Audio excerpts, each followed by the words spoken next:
Marriage wasn't supposed to feel like a guessing game, especially not after 12 years with Karen. I genuinely believed I knew her inside and out.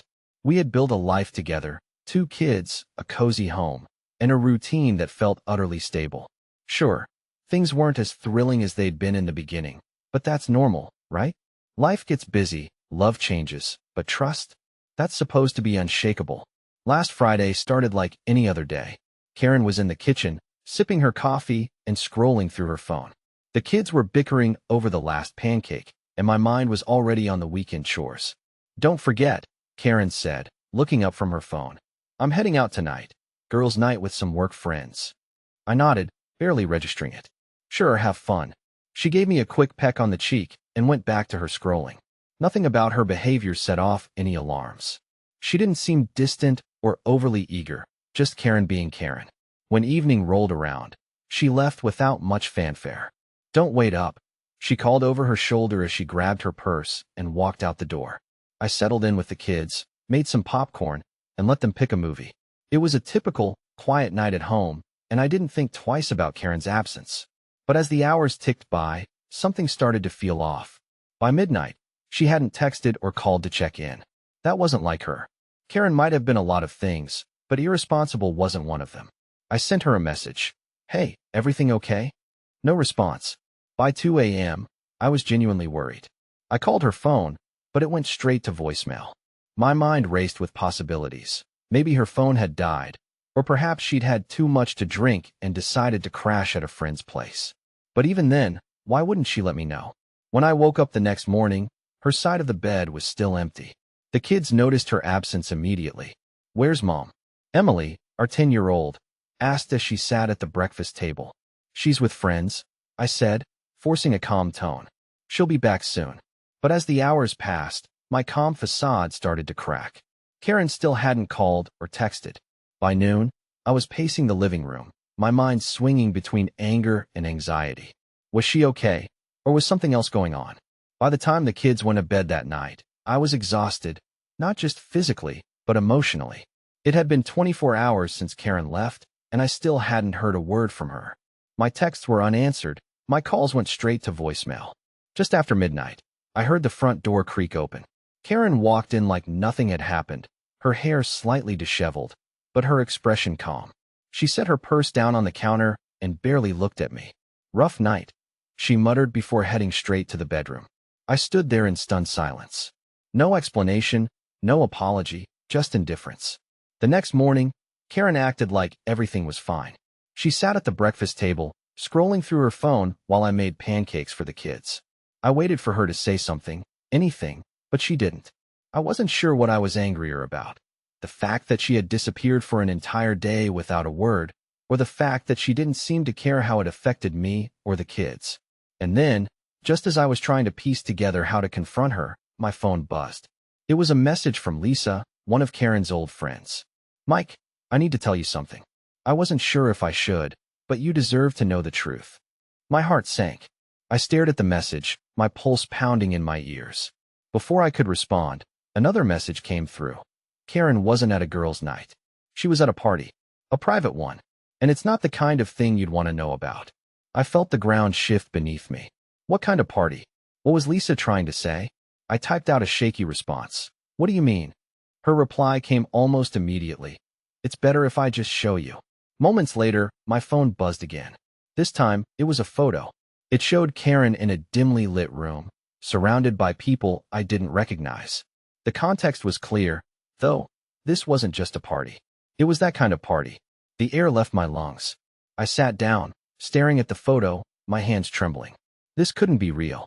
Karen, my wife, the mother of my children, had been living a double life right under my nose. I didn't confront her that day. I couldn't. I needed time to think, to figure out what to do next. But one thing was certain. The woman I thought I knew was a stranger, and our life together was built on a lie. The rest of the day felt like a blur. I went through the motions, getting the kids ready for school, cleaning up the house, making dinner, but my mind was somewhere else. Every time I looked at Karen, I felt a wave of nausea. She had no idea what I knew, and that somehow made it worse. She was sitting at the kitchen table, scrolling through her phone as usual, sipping her coffee like nothing had happened. I studied her face, looking for any sign of guilt, any crack in the facade, but there was nothing. Just the same Karen I'd always known, or thought I'd known. "Do you have any plans today?" I asked casually, trying to keep my voice even. She glanced up, her expression unreadable. "Just running errands. Why?" "No reason," I said, forcing a smile. "Just curious." She nodded and went back to her phone. Inside, I was boiling. How could she act so normal after what she'd done? How could she look me in the eye and pretend everything was fine? By the time she left the house, I couldn't hold it in any longer. I called Lisa. "Lisa," I said as soon as she picked up, "I need to know everything. Don't sugarcoat it. Just tell me the truth." There was a long pause on the other end. "Mike," she said finally, "I wasn't sure if I should get involved, but I couldn't keep this from you. Karen's been going to these parties for months, maybe longer." "What kind of parties?" I asked, though I already knew the answer.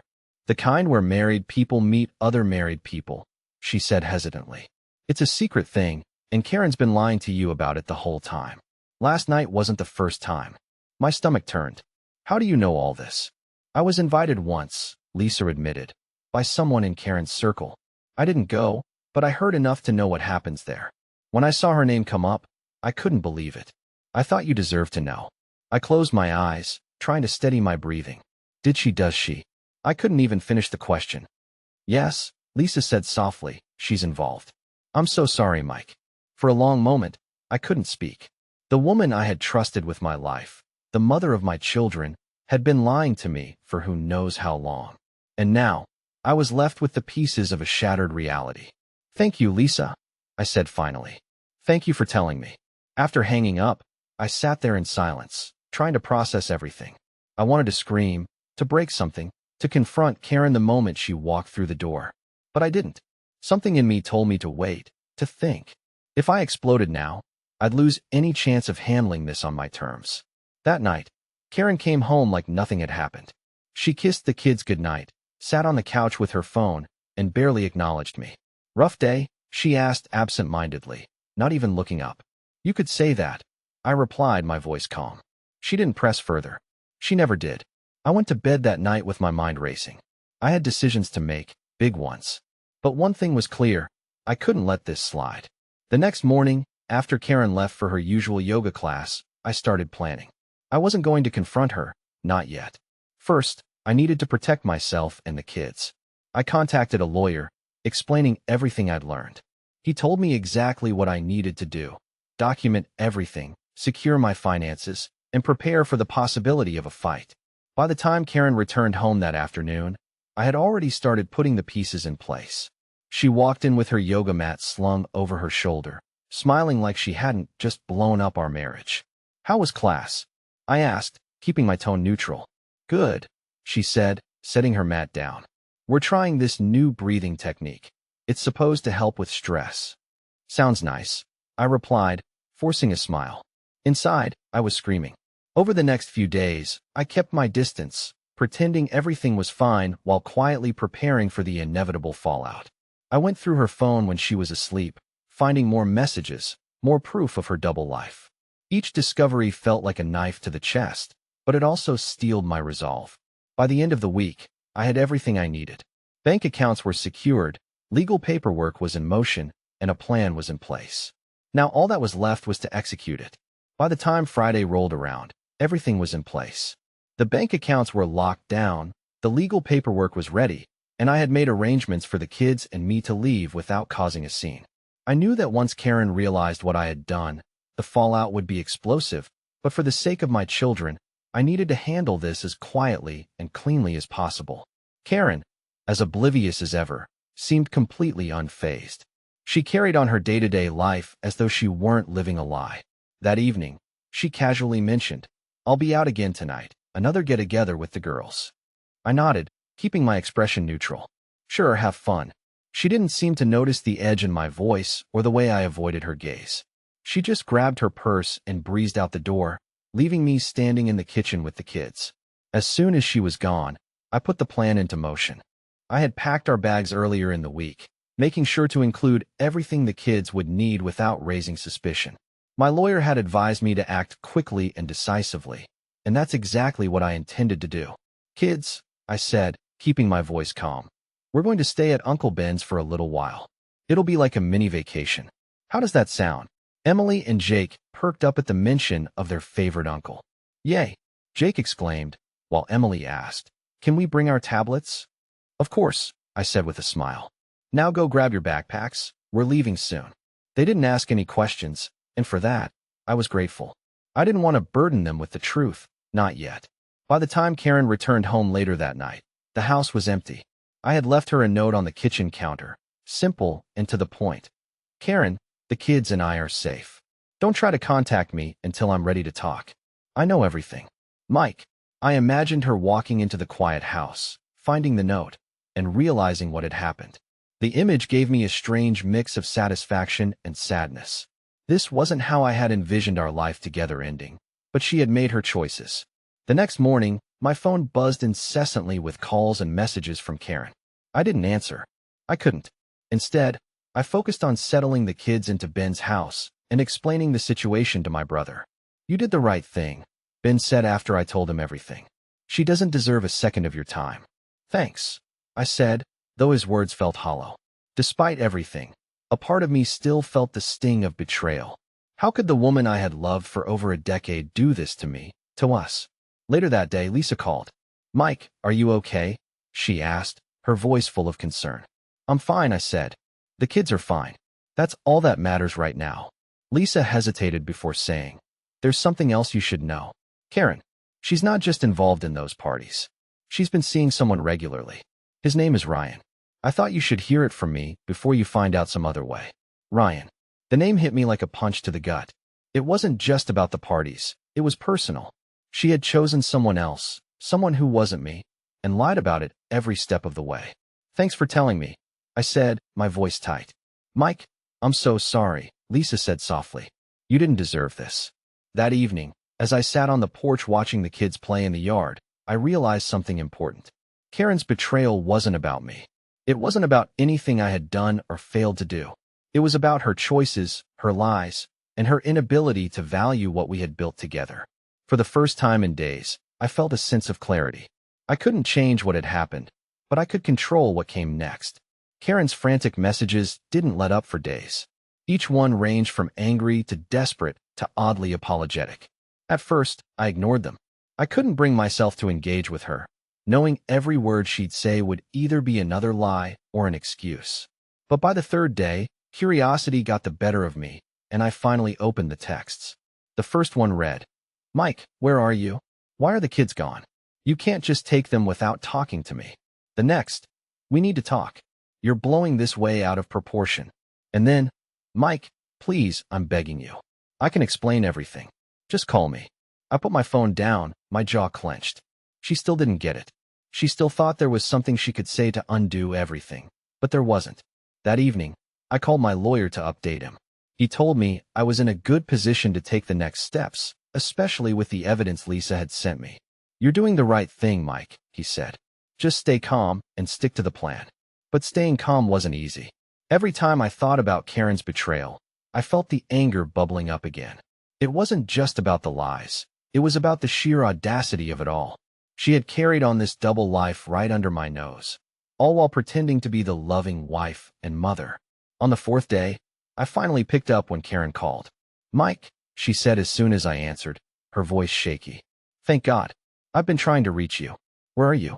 Where are the kids?" "They're safe," I said, my tone flat. "That's all you need to know. You can't just take them," she snapped. "This isn't fair." "Fair," I said, my voice rising. "You want to talk about fair, Karen? Do you think it was fair to lie to me, to betray me, to put our entire family at risk because you couldn't stay honest?" There was silence on the other end. Then, finally, she said, "I didn't mean for any of this to happen." "Really?" I said bitterly. "Because from where I'm standing, it looks like every choice you made was intentional." "Mike, I'm sorry," she said, her voice breaking.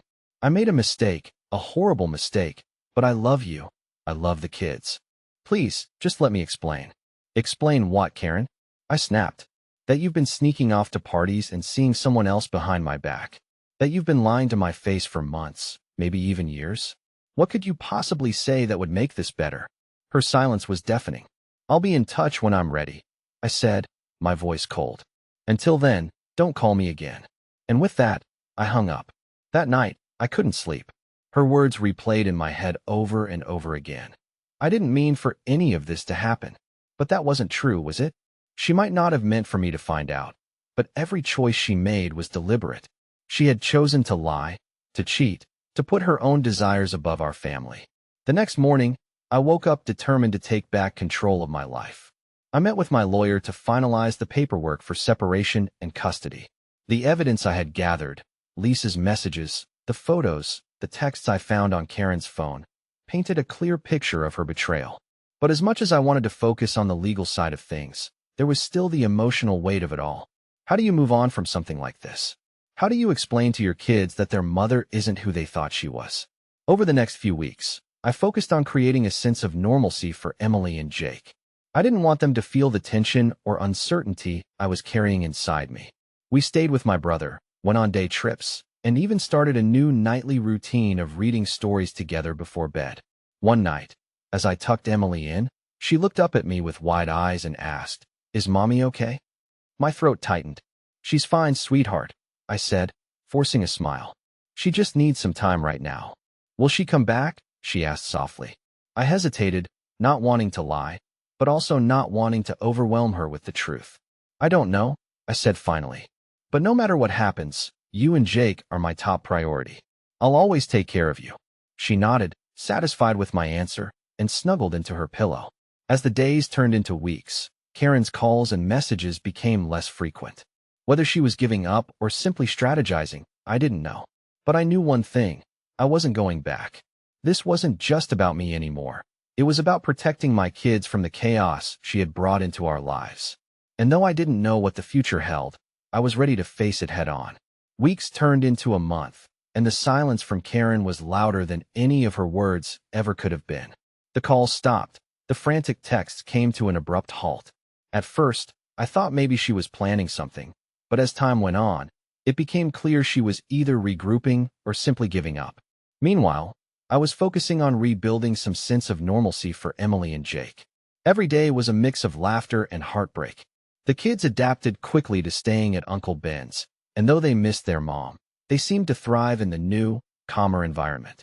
One morning, while we were having breakfast, my phone buzzed with a text from Lisa.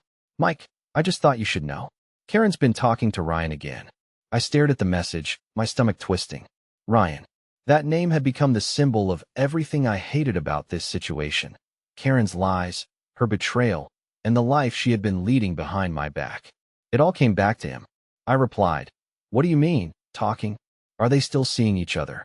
Lisa's response was immediate. "I'm not sure, but they've been spotted together a few times. It seems like he's still in the picture." I clenched my jaw, a fresh wave of anger bubbling up. She was still with him? After everything? After blowing up our marriage, hurting our kids, and pretending she wanted to fix things, she was still entertaining this man? I wanted to confront her right then and there, but I knew better. Confrontation wouldn't solve anything. It would only give her more ammunition to twist the narrative in her favor. Later that day, I met with my lawyer to finalize the custody paperwork. I wasn't taking any chances. Karen's actions had proven she wasn't capable of putting the kids' needs above her own, and I was determined to protect them from whatever chaos she might bring into their lives. "I think you have a strong case for full custody," my lawyer said, flipping through the stack of evidence I had gathered. "The photos, the texts, the testimonies, all of it paints a clear picture of her behavior." I nodded, feeling a small sense of relief. At least legally, I was on solid ground. That evening, as the kids played in the backyard, I sat on the porch with Ben. He had been my rock throughout this entire ordeal, and I couldn't have done any of it without his support. "You're doing the right thing," he said, sipping his beer. "Karen made her choices. Now you're making yours." "I know," I replied, though the words felt hollow. "It's just, I never thought it would end like this. I thought we'd be together forever, you know?" Ben nodded. "Yeah, but forever doesn't mean much when one person isn't willing to fight for it. You deserve better than someone who lies and cheats, Mike. And the kids deserve better too." I looked out at Emily and Jake, their laughter echoing through the yard. They deserved a stable, loving home, something I wasn't sure Karen could provide anymore. A few days later, Karen broke her silence. I was sitting in the living room when my phone buzzed. It was a text from her. "Mike, I need to see the kids. Please. We need to talk." I stared at the message, torn between anger and obligation. She was still their mother, and no matter how much I resented her, I couldn't cut her out of their lives entirely. But I also couldn't let her waltz back in as if nothing had happened. After consulting with my lawyer, I agreed to a supervised visit. It was the only way I felt comfortable letting her see Emily and Jake. The visit was awkward, to say the least. We met at a neutral location, a park near Ben's house. Karen showed up looking tired, almost defeated. The kids ran to her, excited to see her, and for a moment, I saw a flicker of the woman I had once loved. "Hi, Mike," she said softly, avoiding my eyes. I nodded, but didn't say anything. As the kids played on the swings, Karen sat down next to me on the bench. "Thank you for letting me see them," she said, her voice barely above a whisper. "They needed it," I replied. "But this doesn't change anything." She sighed, looking down at her hands. "I know. I messed up, Mike. I know I hurt you and the kids, but I still want to be a part of their lives." "Then prove it," I said firmly. "Prove that you can put them first for once." She looked up at me, her eyes filled with tears. "I will," she said. "I promise." But promises didn't mean much to me anymore. When the visit ended, the kids hugged Karen goodbye, and I felt a pang of sadness watching them. No matter how angry I was at her, I couldn't deny that they still loved their mom. And as much as I wanted to shield them from the truth, I knew they'd have questions someday, questions I'd have to answer. For now, though, I focused on the present. The kids were safe, I was taking steps to protect them legally, and Karen was being held accountable for her actions. It wasn't perfect, but it was a start. As I drove back to Ben's house that evening, I felt a strange sense of calm. The road ahead was still uncertain, but for the first time in weeks, I felt like I was in control. The visit with Karen stayed on my mind longer than I expected. Seeing her with Emily and Jake stirred something I wasn't ready to face, a small, lingering piece of me that wanted to believe she could still change. But every time that thought crossed my mind, I reminded myself of the months of lies, the betrayal, and the damage she'd already caused. The kids, on the other hand, were ecstatic after seeing their mom. They talked about her nonstop on the ride home, and while I didn't want to dampen their excitement, it was hard to hear. I kept my responses neutral, nodding and smiling when necessary, but inside I was grappling with the reality of what our family had become. The following week, Karen reached out again. This time, her tone was more measured, less frantic. "Mike, I know I don't deserve your trust, but I want to fix this for the kids. Please let me prove that I can be a better mother." I stared at the message, unsure how to respond. My lawyer had advised me to maintain minimal contact unless it involved the kids, but her words left me conflicted. Part of me wanted to shut her out completely, but another part, the part that still wanted the best for Emily and Jake, knew that wasn't realistic. I replied cautiously, "If you're serious about being in their lives, it's going to take more than words, Karen. Actions speak louder. Start by being consistent. We can arrange more supervised visits, but only if you show me you're willing to put in the effort." Her response came quickly. "Thank you. I won't let you down." Over the next few weeks, Karen surprised me. She showed up to every scheduled visit, engaged with the kids, and seemed genuinely focused on rebuilding her relationship with them. I still kept my guard up. Trust wasn't something I could give her easily, but I couldn't deny that she was trying. One afternoon, during a visit at the park, she asked if we could talk privately. I hesitated, but eventually agreed, keeping the kids within sight. "Mike," she began, her voice tentative, "I know I've hurt you more than I can ever make up for, but I need you to know that I'm trying to change, for them, for myself." I crossed my arms, keeping my expression neutral. "It's not me you need to convince, Karen. It's the kids. They're the ones who will feel it the most if you let them down again." She nodded, her eyes brimming with tears. "I know, and I won't. I can't. They're all I have left." Her words hit me harder than I expected. For all her flaws and mistakes, I could see that she was struggling. She wasn't the same confident, carefree woman I had married, nor was she the indifferent person who had walked out on us. She looked broken, and while a part of me felt pity, another part reminded me that she had brought this on herself. Around this time, I also started noticing changes in myself. For years, I had let Karen's betrayal define me, first as a victim, then as a man trying to pick up the pieces. But now, I was beginning to see a future beyond the pain. The kids and I had fallen into a new routine.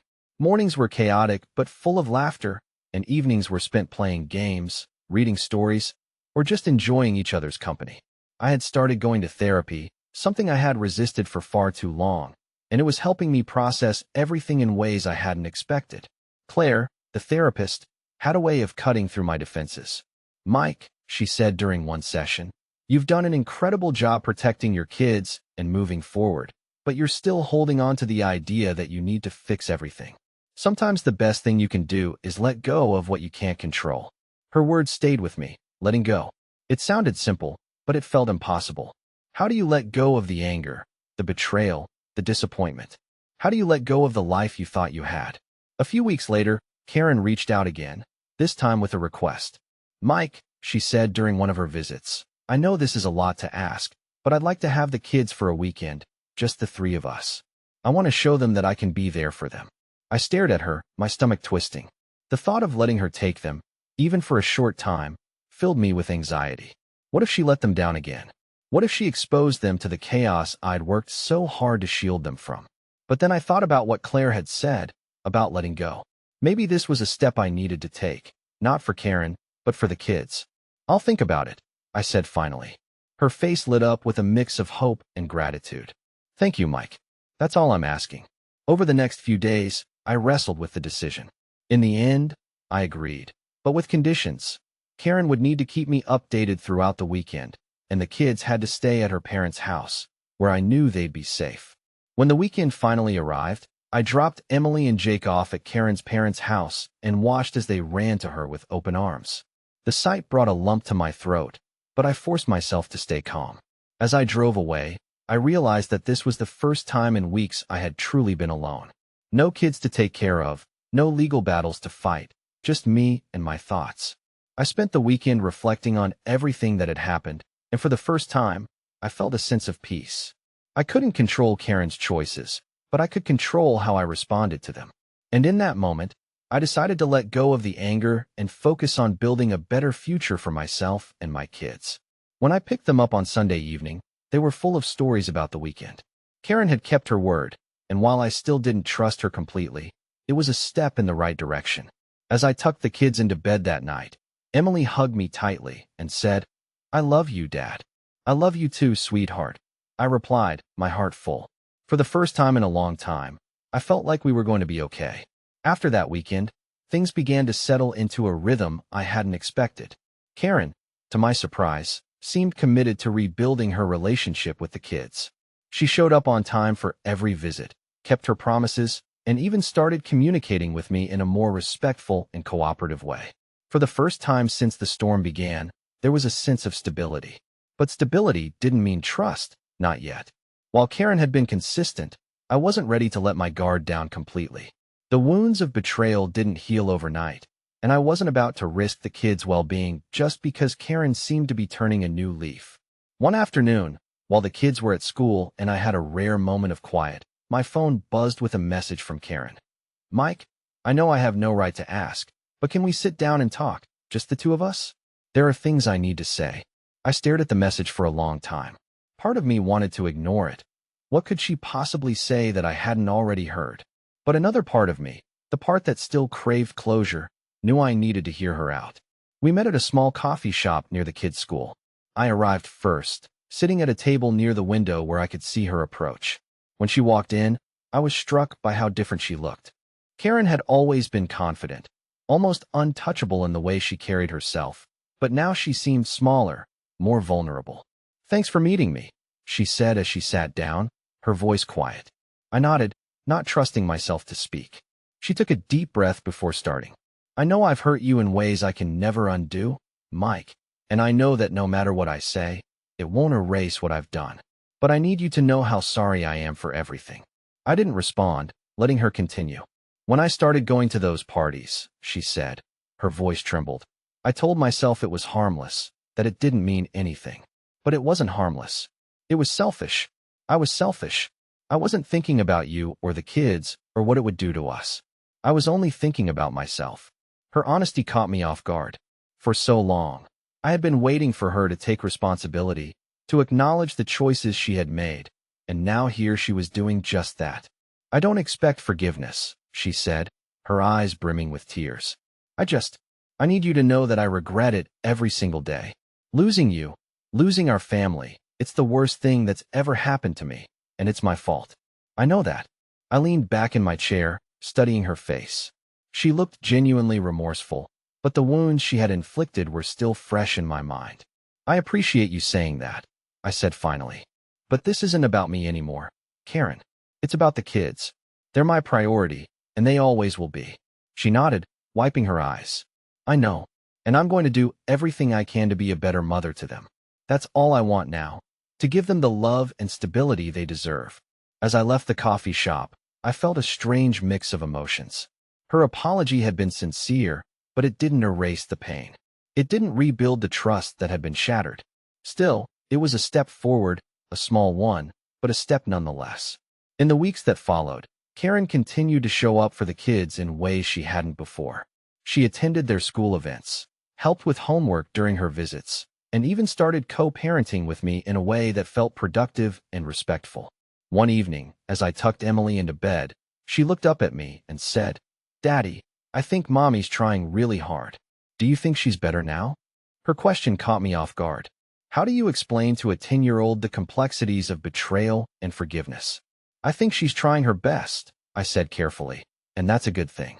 But what's most important is that you and Jake are happy and safe. That's what matters to me." Emily nodded, satisfied with my answer. For the first time in what felt like forever, I began to feel a sense of peace. The anger I had carried for so long was still there, but it was softer now, less consuming. I had found a new rhythm with the kids, a new sense of purpose in my role as their father. And while I wasn't ready to fully trust Karen again, I could see that she was trying. Whether it was enough to rebuild her relationship with the kids, or with me, remained to be seen. But for now, I was content to focus on the present, one day at a time. Months passed, and life found a new rhythm. Karen continued to prove herself as a mother, showing up consistently for the kids, and making every effort to rebuild the trust she had shattered. Emily and Jake began to relax around her, their laughter returning when they were with her. For their sake, I allowed her more time with them, carefully watching to ensure she didn't slip back into old habits. But trust is a fragile thing, especially when it's been broken so thoroughly. While Karen had made strides, the scars of her betrayal ran too deep for me to ignore. The life we once had, the family I thought we had built, it was gone. And as much as I wanted to co-parent peacefully for the kids, I couldn't see a future where Karen and I could ever be what we once were. One evening, after dropping the kids off at Karen's for the weekend, I found myself driving aimlessly. The streets were quiet, the hum of the car engine the only sound as my thoughts drifted. The past year had been a whirlwind of emotions. Anger, sadness, confusion, and finally, a tentative acceptance of the new reality. I ended up at a small diner I used to visit years ago. Sitting in a corner booth with a cup of coffee, I let myself reflect on everything. The betrayal, the lies, the pain. It had all shaped me in ways I never anticipated. But so had the love I had for my kids, the strength I found in being their rock, and the clarity I gained in understanding what I truly valued in life. The next morning, I received an unexpected text from Karen. "Mike, can we talk? Just you and me? I need to clear the air about something." Part of me wanted to ignore it, but another part, the part that still wanted closure, agreed to meet. We sat down in a quiet park, the early morning sun casting long shadows across the grass. Karen looked nervous, fidgeting with her hands as she spoke.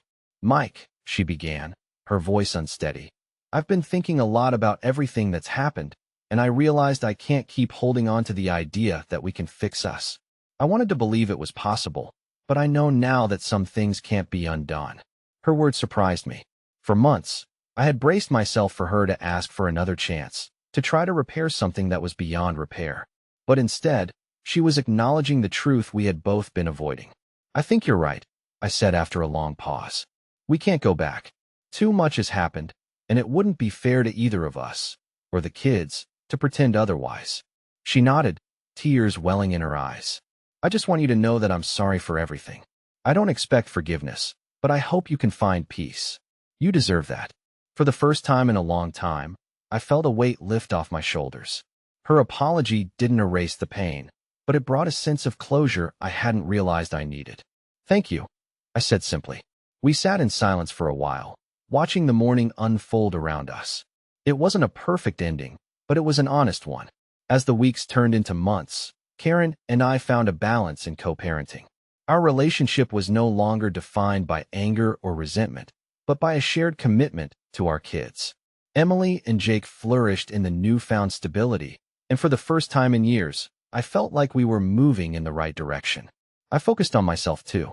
I started taking care of my health, reconnecting with old friends, and even exploring the idea of dating again.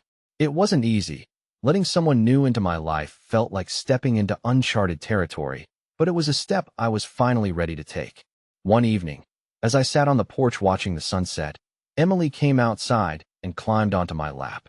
"Daddy," she said softly, "are you happy?" Her question caught me off guard.